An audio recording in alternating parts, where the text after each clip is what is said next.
Well, Cedomir Nestorovic is Professor of Geopolitics at ESSEC Business School Asia-Pacific, and he joins us on Asia First. Professor, thank you very much for talking to us. I want to start by asking you about what Netanyahu said. We all heard him slamming his critics, slamming Iran, saying that he wants a demilitarized and de-radicalized Gaza, which basically is what everybody wants. But I want to know whether you heard anything about his, I suppose, bigger vision for what a post-war Gaza and what the Middle East is going to be like. He wants, he says he's not going to occupy Gaza, for example, but he wants total security control at the same time. Is that possible? So, thank you for having me. This is very difficult to accomplish because on one side we have the military operation, and on the other side we are talking about the future. And talking about the future without the people who are concerned about this future would be extremely difficult. So what is also interesting to mention is that there was a meeting in Beijing. So the meeting in Beijing was gathering many Palestinian parties and many Palestinian organizations, and they were also talking about the future. So we have the meeting in Beijing, we have the meeting in Washington, and we have to find what is happening in between of them. So the only thing that I can remind from the Prime Minister Netanyahu's speech in the Congress is that he is talking about one kind of Abraham Accords, which should come after the war in order to settle the question, but we don't have the details.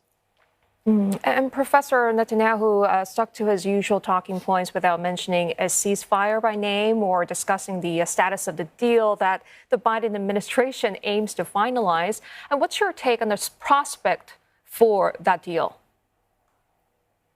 So when we are listening to his speech, he was very defiant in his speech. He was very combative in his speech, but he didn't have many elements concerning the ceasefire or concerning the hostages release. So this is something which was missing in this speech. So it is very difficult to find out what is his vision concerning the future, apart from a military operation that is happening right now in Gaza.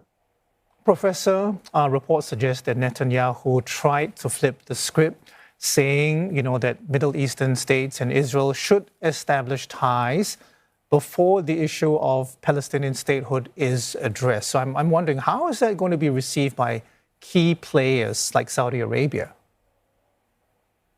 So the key players are extremely reluctant to embark on this. It was much easier to do it before October 7. But now it is extremely difficult considering the scale of casualties, considering the horrors that we have in Gaza. It will be extremely difficult for the Middle East countries to band together and to accompany Israel in building peace. So some countries don't have a choice. So it is Jordan, it is Egypt, because they are neighbors of Israel. For the others, I do believe that they are waiting from Israel some concrete steps in order to build peace in the region, and especially some lasting peace in the region. Professor, Mr. Netanyahu simultaneously delivered thinly sort of veiled rebukes at President Biden and his administration, while also praising him. Given that Biden's presidency has been significantly weakened, how do you expect this to affect Mr. Biden's leverage over Netanyahu during discussions in Gaza and broader Middle East policy? So the President Biden is definitely weakened because he is now having he is practically a carekeeper of what is happening in the US, and he cannot engage very much for the future. Who can engage for the future if the Vice President Kamala Harris is confirmed by the Democratic Convention, which is practically sure to be? In that case, the only two persons who can talk about the future are the Vice President Kamala Harris and the former President Donald Trump, and no one else. So according to me, President Biden is sidelined and he cannot take decisions about the future. So, Professor, just to pick up on that point, when Netanyahu meets Kamala Harris sometime later this week, is he going to get a very different message compared to what Biden's been saying to him? And we know that relationship has been getting colder and colder, through the months, the 7 months, since October 7th, if you like. Yes, so definitely the relations have been colder and colder between President Biden and Prime Minister Netanyahu. The relationship with Vice President Kamala Harris is like a mystery because she was not exposed in the first stage, so she was always behind the President Biden, but now she is in front and she has to bring all the cameras on her. So we are waiting for Vice President Kamala Harris to have her own opinion about that, but the very fact that she ghosted the Prime Minister Netanyahu in the Congress because she was not present there. She boycotted the speech of Prime Minister Netanyahu is also indicating that maybe she will be even colder than Joe Biden was. Professor, just very quickly because we're running out of time, is Congress right now, paying serious attention to Israel, given that it's probably distracted by the events of the past week? A lot has changed as far as the elections are concerned. So is Netanyahu going to get what he wants, or is he going to have to wait until, in a manner of speaking, the dust settles after November?